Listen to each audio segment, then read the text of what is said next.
आज ही Doubtnut app download करें। Doubtnut पर होगा अब आपके सभी मैथ्स, केमिस्ट्री, फिजिक्स और बायोलॉजी डाउट्स का सफाया। बस अपने क्वेश्चन की फोटो खींचो, उसे क्रॉप करो और तुरंत वीडियो सोल्यूशन पाओ। Download now. Hello students, today we are going to solve the given question.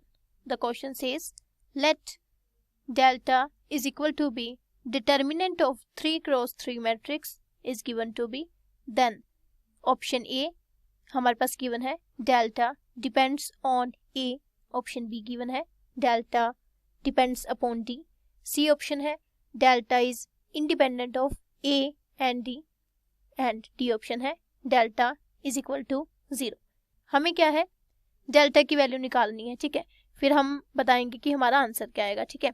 सबसे पहले हमें जो डेल्टा गिवन है वो हमें क्या गिवन है, डिटर्मिनेंट गिवन है 3 क्रॉस 3 मैट्रिक्स का, ठीक है, जिसकी एंट्रीज हमें गिवन है फर्स्ट रो की, ठीक है। सॉल्यूशन देखते हैं हम।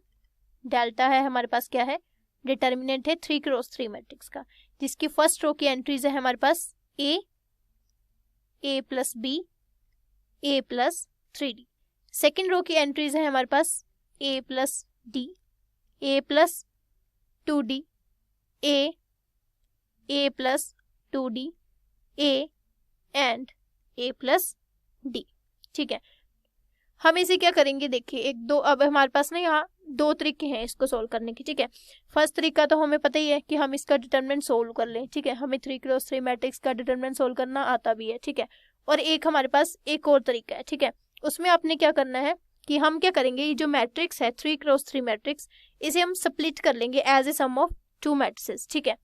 तो ये हमारा रिड्यूस हो जाएगा, जो डिटर्मिनेंट है फिर रिड्यूस हो जाएगा हमारा determinant of 2 matrix, sum of 2 matrix, ठीक है।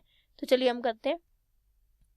फर्स्ट एंट्री हम क्या करेंगे, इसकी नया मैट्रिक्स बना रहे हैं जो हम, उसमें फर्स्ट एंट्री लेंगे ए, फर्स्ट रो की सेकेंड एंट्री हम लेंगे ए, थर्ड भी ए। इसकी ये सारा 3 क्रॉस 3 मैट्रिक्स बनाएंगे हम, जिसमें सभी एंट्रीज क्या है, ए है, ठीक है। प्लस अब देखो फर्स्ट में हमने ए यहाँ लिख लिया तो यहाँ कुछ नहीं बचा, तो क्या बचा, 0। अब सेकेंड एंट्री की, अगर फर्स्ट रो की सेकेंड एंट्री की बात करें, यहाँ ए लिख लिया तो क्या बचा, बी। यहाँ पे हमने ए लिख लिया तो क्या बचा, 3D, ठीक है। यहाँ पे क्या बचा, डी, और यहाँ क्या बचेगा, 2D, क्योंकि ए हमने यहाँ लिख लिया ना, ठीक है। और यहाँ ए था वो हमने यहीं लिख लिया तो क्या बचा, 0। यहाँ पे क्या बचेगा, 2D, यहाँ क्या बचेगा 0, और यहाँ क्या बचेगा, D, ठीक है। नाउ अब हमें पता है, हमें मैट्रिसेस की प्रॉपर्टीज पता है कि अगर किसी मैट्रिक्स की 2 कॉलम्स या फिर 2 रो सेम हो जाए तो उसका डिटर्मिनेंट क्या हो जाता है, 0। तो फर्स्ट मैट्रिक्स का डिटर्मिनेंट है वो कितना आ जाएगा हमारे पास, 0। यहाँ पे हम प्रॉपर्टी अप्लाई कर देंगे, ठीक है। नेक्स्ट, इसका तो अब हमें सोल्व करना ही पड़ेगा, कोई ऑप्शन ही नहीं है, ठीक है। तो हम क्या करेंगे, हमें सोल्व करना आता है, तो ये आ जाएगा 0, इसके साथ मल्टीप्लाई में क्या जाएगा, हम फर्स्ट रो छोड़ देंगे, फर्स्ट कॉलम छोड़ देंगे, तो बची हमारे पास ये मैट्रिक्स 2 क्रॉस 2 ऑर्डर की, तो 2D को D से करेंगे 2D स्क्वायर हो जाएगा, -0 को 0 से करेंगे 0, फिर -B। अब B हमारे पास फर्स्ट रो और सेकंड कॉलम में आ रहा है, इसको छोड़ देंगे तो हमारे पास बचेगा D 2D, 0 D को सोल्व कर लेंगे, D को D से करेंगे D स्क्वायर, 2D को 0 से करेंगे तो 0, ठीक है, प्लस 3D।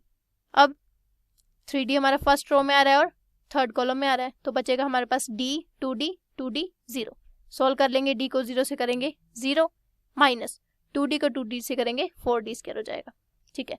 सिंप्लीफाई कर लेते हैं, तो 0 को किसी भी नंबर से मल्टीप्लाई करें वो तो 0, तो 0 प्लस 0 0, ये तो सारा 0 ही हो गया।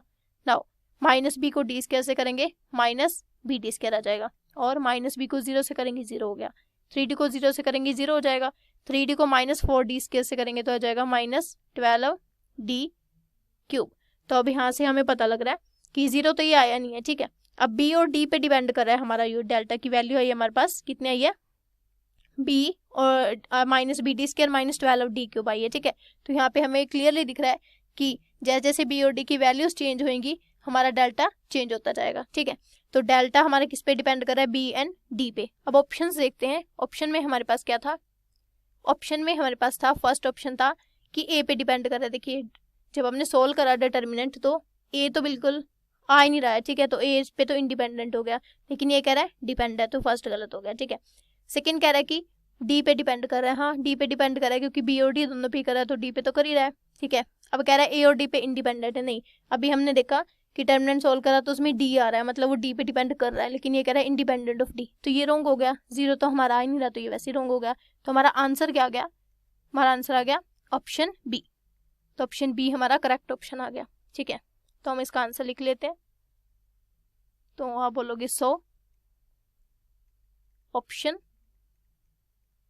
हमारा कौन सा आ गया, बी हमारा करेक्ट ऑप्शन आ गया। क्यों, क्योंकि हमारा डेल्टा किस पे डिपेंड कर रहा है, डी पर, बी पर भी कर रहा है, लेकिन ऑप्शन में डी है, तो हमारा आंसर क्या आ जाएगा, option B. I hope you understood the explanation. Thank you. Class 6 से 12 से लेके नीट, IIT, JEE मेंस और एडवांस के लेवल तक 10 मिलियन से ज़्यादा स्टूडेंट्स का भरोसा। आज ही डाउनलोड करें डाउटनेट ऐप या व्हाट्सएप कीजिए अपने डाउट्स 8400 400 400 पर।